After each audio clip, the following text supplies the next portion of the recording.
Le stress. Alors, mes chers amis, saviez-vous que le stress est vraiment un très grand ennemi de votre cerveau? Le stress détruit votre cerveau. Le stress détruit les cellules nerveuses. C'est un gros facteur de risque pour la dépression, pour l'anxiété, pour la démence aussi, parce que quand vous êtes stressé, ça détruit vraiment ces cellules de là, ces cellules de la mémoire. Ça crée un frein. Ces communications entre les synapses vraiment se trouvent altérées. C'est un facteur de risque pour la démence, ok? Pas la cause, mais un facteur de risque. Donc, vous êtes plus disposé à avoir des troubles de mémoire quand vous êtes tout le temps stressé. Je parle du stress permanent.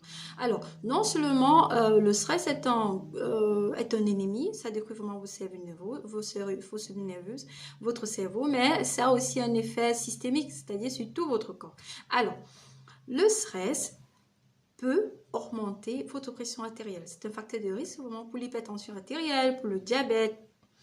Je vous dis pourquoi, parce que quand vous êtes stressé, il y a deux hormones qui sont produites. Alors, vous avez l'adrénaline, qui est l'hormone du stress immédiat, et vous avez le cortisol, les corticoïdes, qui est l'hormone du stress perpétuel. Quand vous êtes tout le temps stressé, alors, à un certain moment, même quand vous n'êtes plus stressé, parce que votre corps s'est habitué à être sous pression, ces hormones sont sécrétées de façon automatique, en fait. Alors, l'adrénaline, le cortisol et les corticoïdes, quels sont les effets? Alors, sur le cœur, vous avez, raison pour laquelle quand vous êtes vraiment stressé, vous avez l'augmentation de la fréquence cardiaque, vous avez l'augmentation de la pression artérielle, vous avez parfois certaines personnes des vertiges aussi, des personnes ont des tremblotes, certaines personnes aussi ont mal à l'estomac. Ça, c'est le stress immédiat.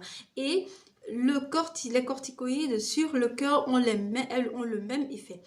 Les corticoïdes, en plus de cela, le cortisol, en plus de cela, altère le métabolisme des glucides. Okay? Alors, vous avez une grande sécrétion des glucides, ça agit au niveau de votre foie, vous avez une grande sécrétion de glucides dans le sang. Et donc, vous allez voir chez certaines personnes aussi qui sont tellement stressées, parfois vous avez l'accumulation de la graisse, certaines personnes prennent du poids, c'est dû à cette production excessive de corticoïdes. Et personne n'est sans ignorer les effets de la graisse sur le corps, ça crée une résistance à l'insuline et par conséquent s'installe le diabète. Alors, soyez tout le temps joyeux. Poursuivez la joie. C'est écrit ainsi dans les Saintes Écritures. Ce n'était pas un hasard parce que Dieu a créé l'être humain et il savait et il sait les effets du stress sur le cerveau de l'être humain.